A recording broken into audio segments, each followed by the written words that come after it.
The land had forgotten the taste of rain. For nearly 3 years, the skies above Cedar Hollow had remained a dull, bleached gray, as if heaven itself had turned its back on the earth below. The air carried a dry stillness that pressed down on every roof, every field, every man and woman left in the fading town. Dust lay thick as sorrow on the main road, once called Prosper Street, now nothing more than a ribbon of cracked clay. Even the wind seemed tired. It moved slowly through the brittle corn stalks, whispering like an old man trying to recall a happier song. And in the middle of that dying land stood Evelyn Grace Turner, 22 years old and already feeling twice her age. Each morning, she rose before dawn, lighting the stove with trembling fingers, boiling what little coffee remained, and stepping out to tend the withered fields. The Turner farm had once been the pride of Cedar Hollow, her father's laughter echoing across acres of wheat, her mother humming hymns at the porch. But now the fields were just stubble and ghosts. Her father had gone to his rest 2 winters past, his heart failing after too many prayers unanswered. Her mother, Martha Turner, rarely spoke any more. Evelyn had learned to fill silence with movement, hammering, digging, fixing, anything to keep from listening to the emptiness. That morning, as she leaned on her shovel and squinted toward the horizon, she saw a shape moving through the heat haze. A man on horseback, coming slow and steady down the old west road, where no stranger had passed in months. He rode tall despite the wear of travel, coat faded to the color of desert bark, hat pulled low. His horse was thin but sure-footed, its mane streaked with dust. Evelyn frowned. Travelers meant trouble more often than not these days, thieves, beggars, or worse. Still, something in the rhythm of his ride, calm and unhurried, gave her pause. She stayed where she was, hand shading her eyes, until he drew close enough for her to see the lines of his face, sharp, weathered, but not cruel. He stopped by the fence, tipped his hat. "Morning, ma'am." His voice was low, gravelly, carrying a weariness that seemed to match the land. Evelyn nodded cautiously. "Morning. You lost." "Not lost," he said after a moment. "Just between places." He glanced toward the empty barn. "Name's Luke Carver. Been riding 3 days without water." Didn't mean to intrude. Evelyn hesitated. The polite thing was to offer him a drink, but water was precious. Still, she saw the exhaustion in the man's posture, the way his shoulders sagged as if the weight of more than dust pressed upon them. "You can water your horse by the well," she said finally. "But it's weak. Don't drain it dry." Luke nodded with quiet gratitude. He dismounted slowly, patting his horse's neck. "Much obliged." As he walked toward the well, Evelyn followed at a distance. There was something about him, a quiet kind of sadness that mirrored her own. His hands were calloused, his movements careful, as though he'd done more work than talking in his life. When he finished, he turned to her.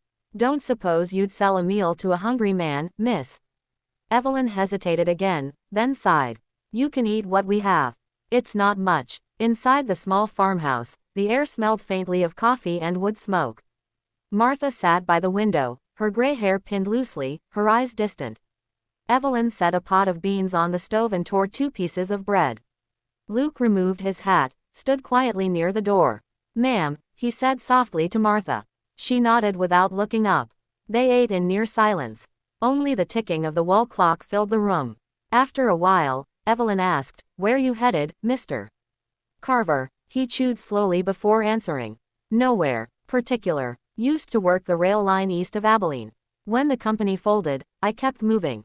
Guess I'm looking for something I lost along the way." Evelyn raised an eyebrow. "What'd you lose?" He gave a faint, crooked smile. "That's the thing about losing. Sometimes you don't know until you find it again." Her eyes lingered on him a moment longer than she intended. Something in his tone, quiet and honest, reached through the walls she'd built around her heart. When the meal was done, she said, "You can sleep in the barn tonight. There's hay left. I can't pay you, but if you're willing to work, I could use help fixing fences." Luke nodded. "I'll earn my keep. Thank you, Miss Turner." As he stepped out into the cooling dusk, Evelyn watched him through the window. The sky was burning gold, clouds gathering at the edge of the horizon, a rare sight. For a moment, she thought she smelled rain. That night, Luke lay in the barn, staring up through cracks in the roof at the stars. He reached into his coat and took out a small silver harmonica, turning it in his hands. It caught the faint moonlight, a reminder of another life, another place.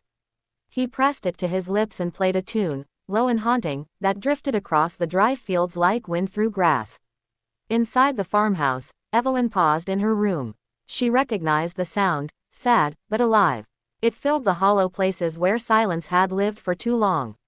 Her mother stirred for the first time in hours. "Who's playing?" Martha whispered. Evelyn smiled faintly. "The drifter." Outside, the sky rumbled faintly. A single flash of lightning stitched the horizon. By dawn, the air smelled different, not rain yet, but something close. Evelyn stepped out to find Luke already awake, patching a broken fence with steady hands. "You start early," she said. He looked up with a faint smile. "Old habit. Mornings are when the world feels most honest."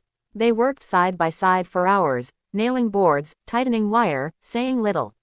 Yet every silence between them felt less heavy. As the day wore on, the horizon darkened again, not with dust but with clouds, real clouds. The kind that carried water and thunder and life. Evelyn stopped and stared, disbelief and hope mixing in her chest. Luke followed her gaze. "Looks like the sky's remembering us," he murmured.